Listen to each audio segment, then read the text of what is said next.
Alejandro Palomas, buenas noches. Hola, ¿qué tal? Es escritor, es autor de obras como Un país con tu nombre, Una madre, un hijo o Un amor, gracias a la cual ganó el premio Nadal en 2018. Pero esta noche no viene a hablar de literatura, viene a hablar de algo que ha marcado su vida. Hace ya 2 años usted reveló en una columna escrita que un religioso abusó de usted. Desde entonces es un tema del que no había hablado demasiado, pero ahora ha decidido ponerle voz a lo que sufrió y a las secuelas que eso le dejó. ¿A qué año nos remontamos? A ver, trátame de tú, porque si tenemos que hablar de esto, más vale que me trates de tú.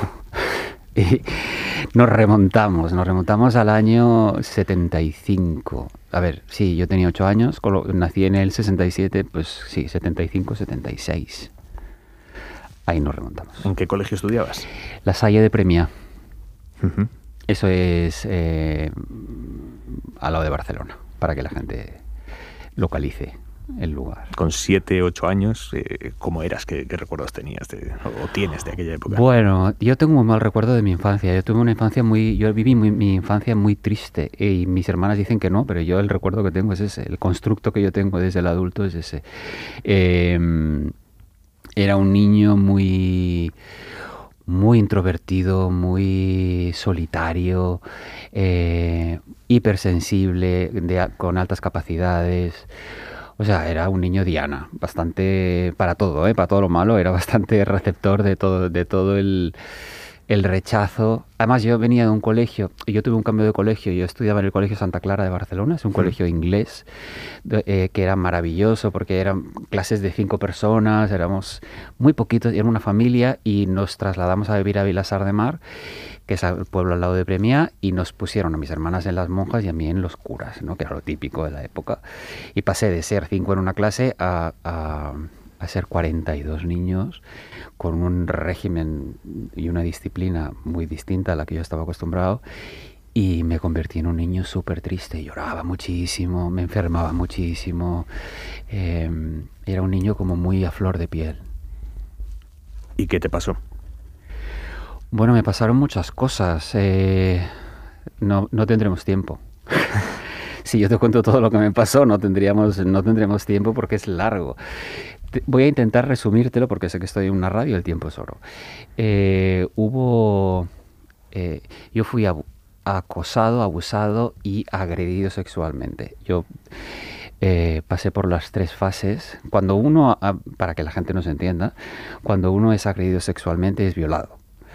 Porque esto crea a veces confusión. Vale, estamos hablando de eso. Fui por un religioso docente del Colegio de La Salle, donde yo estudié hasta 8º de GB, y esto fue desde finales del curso de 4º de GB, durante las colonias de entre curso 4º y 5º, las colonias de estivales, y después hasta más o menos poco antes de Semana Santa de 5º de GB. Y aquí es difícil contarlo rápido, porque es un proceso lento. Entonces, hubo desde un principio... A ver, para mí este hombre era, vamos a llamarle hermano L, ¿vale? ¿Es su inicial real?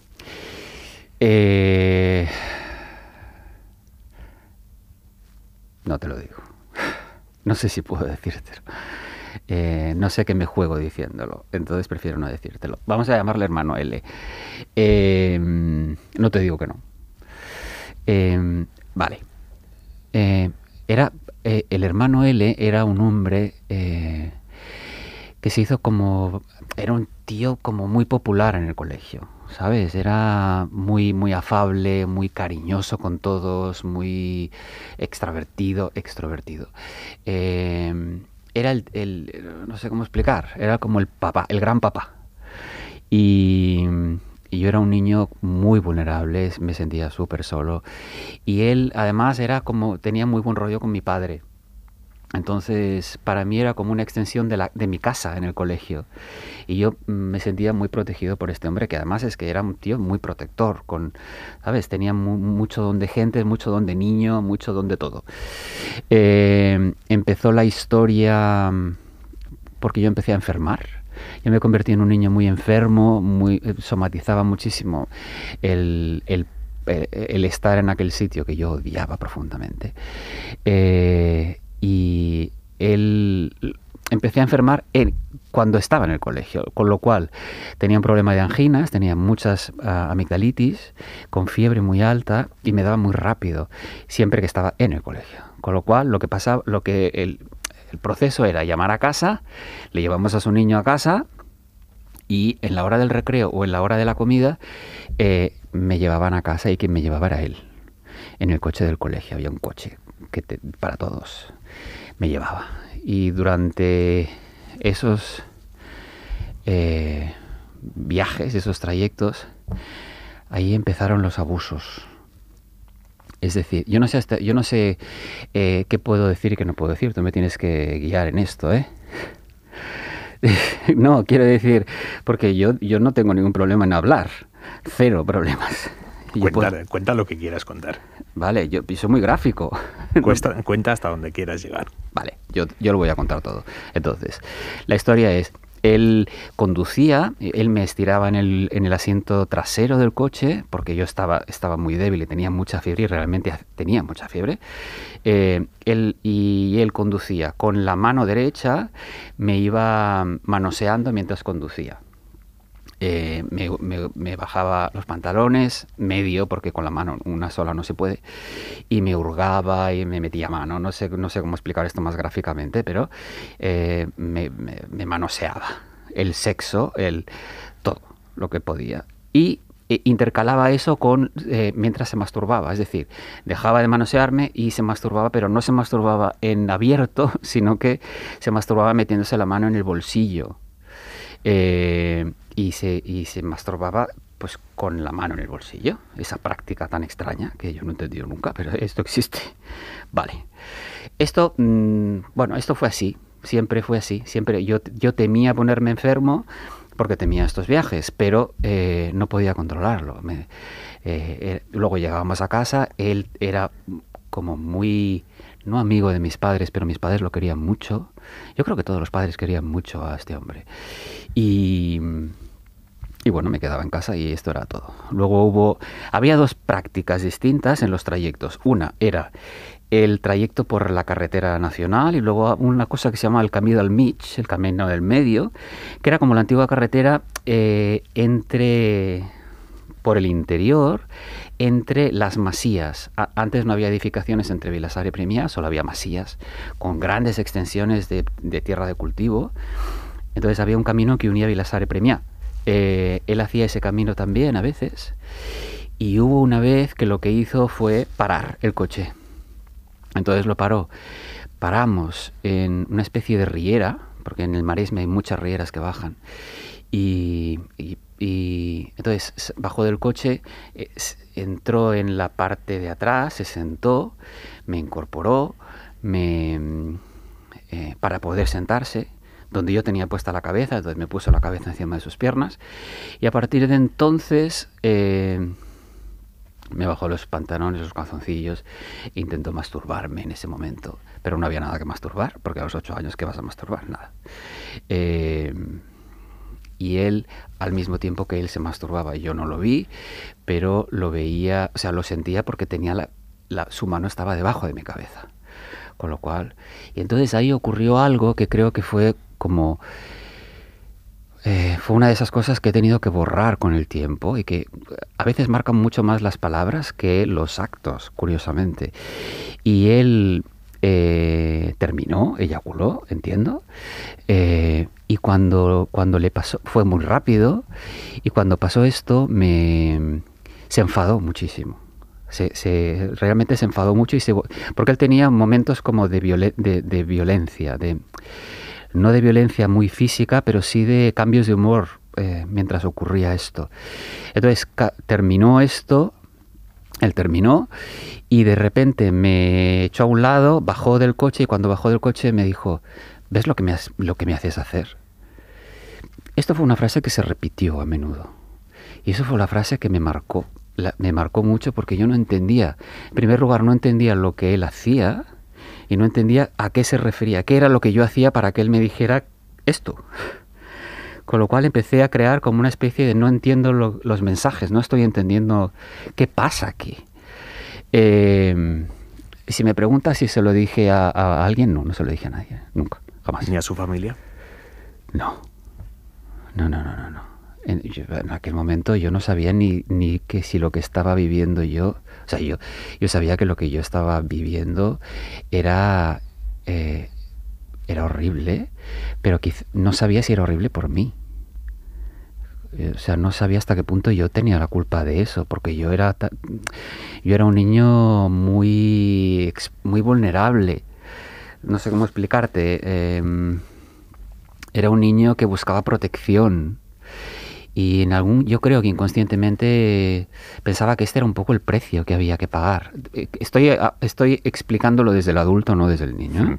Estoy construyendo, porque si no, no sé por qué. Pero yo veía que aquello era malo. Lo que pasa es que él era un hombre muy bueno. O sea, supuestamente era como la referencia de mi casa en el colegio. Entonces no podía ser que este hombre hiciera algo malo. ¿Sabes si lo hizo con algún otro niño? No lo si sé. Hubo otras víctimas. No tengo ni idea. No lo sé. Pero esto es lo que acabo de contar es 0,5. O sea, no es realmente... O sea, si esto se mide por intensidad y por daño, si esto se mide por físico, la gran movida física o el gran punto de inflexión físico fue la violación. La violación ocurrió en la casa de colonias, no me acuerdo cómo se llamaba la casa de colonias, pero puedo buscar. Verano, entre cuarto y quinto. Yo estaba jugando un partido de tenis. No sé por qué alguien me tiró una piedra. Nunca supe si fue una piedra rebotada de algún sitio, una grava, un poco de grava. Me fue a dar en el ojo y me reventó el cristal de las gafas. Entonces se me clavaron todos los cristales en el ojo, alrededor del ojo, en el párpado, en la mejilla, etcétera. Con lo cual rápidamente fuimos a enfermería. ¿Quién era el encargado de la enfermería? El hermano L. Entonces me llevaron a enfermería y estuvieron durante mucho rato, ahora me parece muchísimo rato, quitándome los cristales de los ojos con unas pinzas, pero eran varios, porque con una persona sola no podía con todo aquello, eran muchos pequeñitos. Entonces estuvieron mucho rato haciendo esto. Me quitaron la ropa, obviamente, porque tenía cristales en la ropa, y me quedé solo en calzoncillos. Estamos hablando de 8 años, 9 años, terminaron de hacer esto y después me dejaron. Él decidió que tenía que quedarme ingresado 24 horas por ¿cómo es eso de observación? 24 horas en observación. Y en la enfermería había una cama solamente. Me quedé allí. Era verano. Me tumbaron, me pusieron una sábana para cubrirme y chao, nada más. Pero lógico, porque hacía mucho calor, no había más que hacer. Me trajeron la cena y ya a la hora de dormir vino él y lo que hizo fue decir... Ahora me parece como surrealista, pero es que claro, es que estas cosas ahora parecen surrealistas. Él me dijo que como tenía tanto miedo de que yo me hiciera daño, me tocara el ojo durante la noche sin querer, lo que hizo fue atarme las manos. Me ató las manos con una...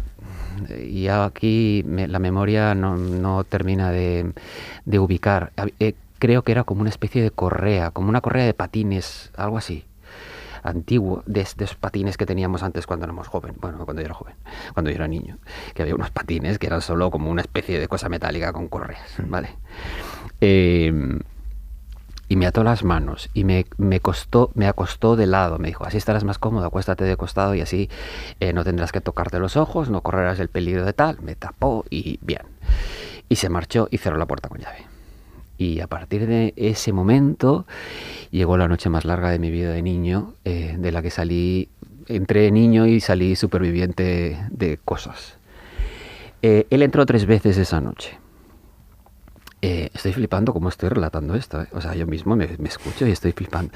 Y lo estoy relatando así, quiero que la gente que escuche lo entienda, porque sé que tus minutos son oro, si no, no lo estaría relatando así. ¿Vale? Estoy omitiendo todo tipo de incursiones en la emoción.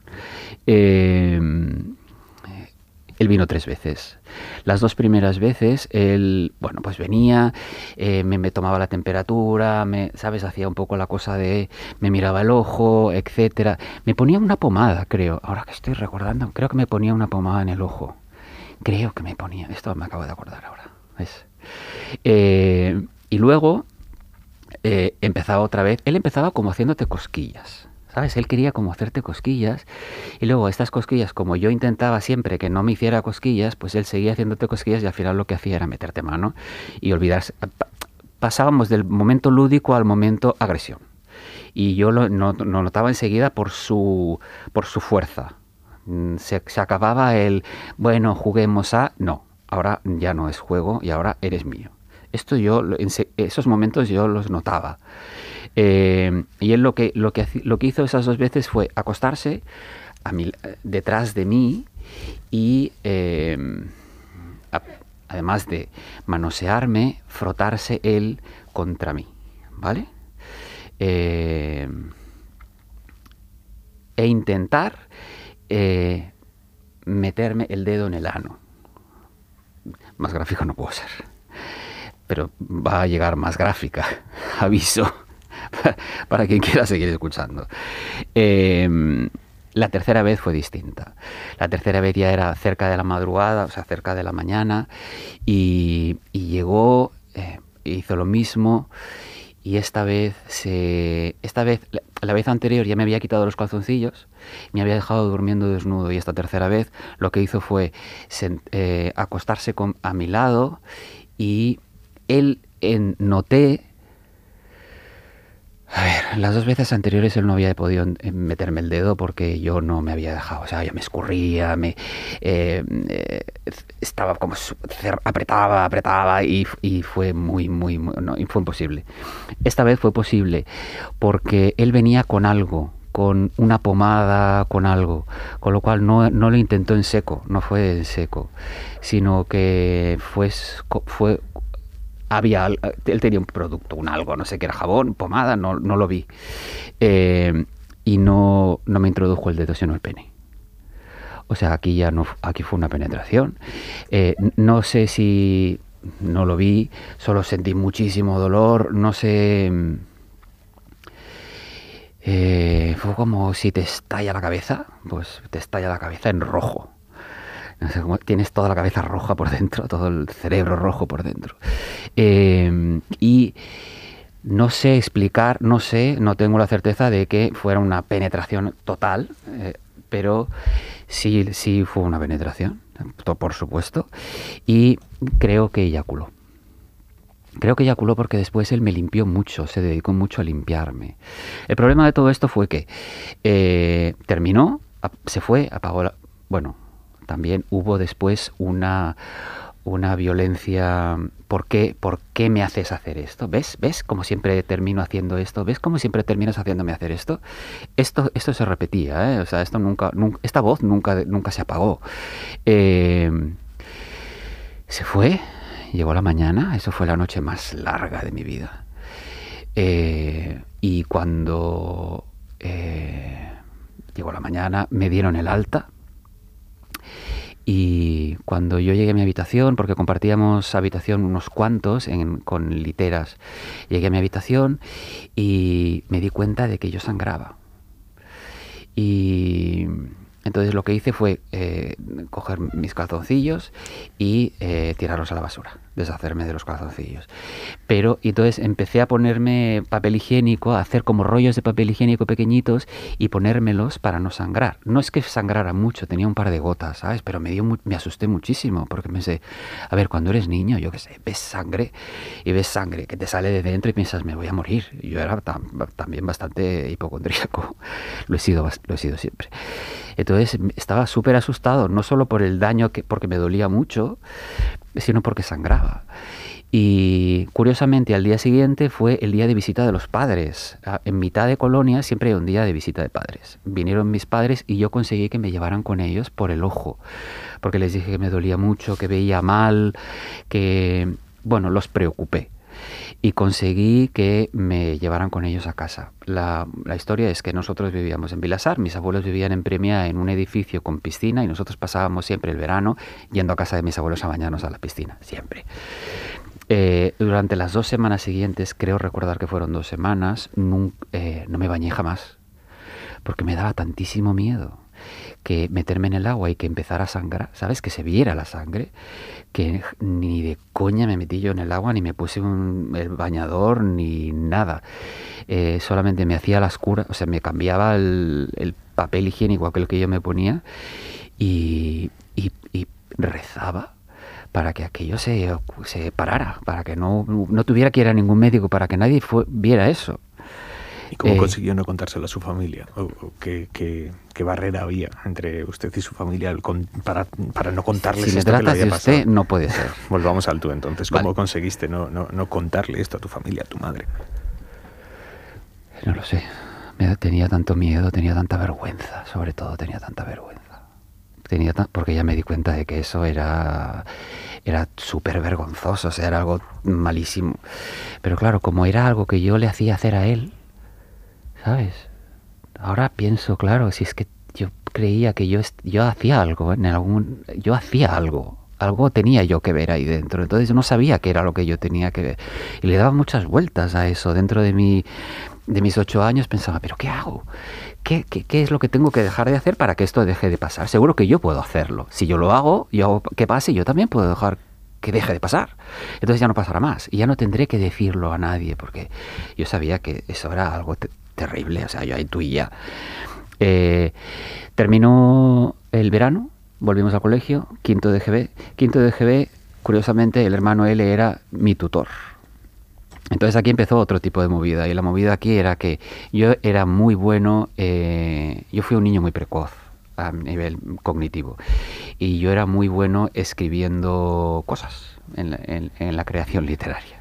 Así me luce, claro, de aquellos lodos, estas porquerías. Y él le encantaba todo lo que era la creación literaria, las redacciones, bueno, toda esta movida. Con lo cual, él lo que hizo fue decirme que íbamos a dar como clases particulares. Me iba a dar clases particulares para mejorar mucho y para sacar todo mi rendimiento. Entonces lo que hacía era, durante el recreo de la comida, comíamos, y después había un recreo como largo, muy largo. Durante esos recreos, algún día a la semana me daba esta clase extra que suponía y que implicaba que yo iba a su habitación, y ahí me daba la clase extra, ahí en la 3ª planta, y ahí se sentaba conmigo y repasábamos la redacción que estuviéramos haciendo. Entonces me decía, esto es mejor así, ¿no? ¿Qué te parece? No sé cuántos. Duraba 3 minutos el máster, duraba 3 minutos, y luego empezaba el infierno, porque entonces él empezaba, no sé qué, a hacerme como las típicas cosquillas, como que te buscan, ay, no sé cuántas, es que eres tan bueno haciendo esto, no sé qué, y al final lo que él quería era sentarme encima de él y masturbarse contra mí, básicamente, e intentar masturbarme a mí, o... Eso, menos mal que no me tocó hacerlo, pero eso me intentó que lo hiciera 2 veces, que le hiciera una felación, por ser fino, porque estamos en la radio, ¿no? Bueno, pues eso, pero claro, yo no podía con aquello. Además era un tío que tenía además fama de sucio. ¿Cuántos años tendría él? Pues no lo sé, no tengo ni idea. Pero es que claro, para mí era muy mayor. Pero si yo tenía 8 años, y cuando tienes 8 años todo el mundo es muy mayor. ¿Y has sabido qué ha sido de él? Si está vivo, si... Está vivo. Sí. Está vivo. Pero yo nunca he vuelto a ese pueblo, jamás, nunca. Nunca lo he pisado, nunca he parado allí, aunque he tenido que a veces ir por la zona, jamás. Nunca he vuelto a ese colegio, no, me parece imposible. Imposible. Han pasado ya muchos años de los hechos que denuncia, pues es muy posible que estén prescritos ya, pero se ha planteado presentar una denuncia ante la justicia. Prescritos. ¿Están prescritos? Sí. Sí, muchas veces me planteé, pero cuando yo me planteé ya estaba prescrito. Luego ha cambiado la ley y luego se ha ampliado, pero siempre me ha pillado prescrito. ¿Sabes? Siempre, no sé por qué, pero siempre me ha pillado tarde. También te digo una cosa. Si yo estoy aquí contigo ahora, no es algo personal. A ver, sí es personal, obviamente, porque es una cosa íntima, ¿no? Parte de la intimidad y del crecimiento personal de un niño. Pero no es tanto, no es ese mi interés. Yo no vengo aquí a contarte mi historia. A Alejandro le ha pasado esto, chao. No quiero ese protagonismo ni lo necesito para nada. Él es un nombre, uno de muchos nombres, uno de muchísimos nombres. Yo tengo la suerte de tener un nombre que quizá tiene cierta relevancia, que tampoco es mucha, porque un escritor es lo que es. O sea, no eres futbolista, ¿no? Pero creo que de alguna manera el Alejandro que tiene cierta relevancia puede poner un poco de cara a esto, porque hay muchos hermanos L. Hubo y hay, seguro. Y hay muchos hombres, y ahora estamos hablando de hombres porque en mi caso soy un hombre y yo estaba en un colegio donde solo había niños, hombres, que han pasado por lo mismo, seguro. Y hay muchos hombres que además, no es mi caso, pero sí que sé que es el caso de muchos hombres que han visto mermada en algún momento su masculinidad. Que esto es muy difícil, de esto nadie habla, de esta parte jamás se habla, y esto es un temazo. Muchos hombres heterosexuales con su pareja, con sus hijos, con su vida heterosexual típica, no sé, común, ni siquiera se atreven a decírselo a sí mismos, porque para ellos haber sido violado, forzado, abusado por otro hombre es lo peor que le puede pasar a un tío. ¿Vale? En mi caso, yo he vivido cosas peores que esta. Después. Pero esto es otro programa, porque si no, la gente va a desconectar. ¿Me explico? Lo que está denunciando, ¿cómo ha cambiado su vida? ¿Qué secuelas le ha dejado? Bueno, me convertí en un Alejandro distinto del que habría sido si no hubiera pasado por eso. Con eso no quiero decir que yo soy especial por eso. Mucha gente pasa por cosas terribles. Yo he pasado por esto y es horrible, sobre todo porque eres un niño. Si lo pasas de adulto, las herramientas son distintas.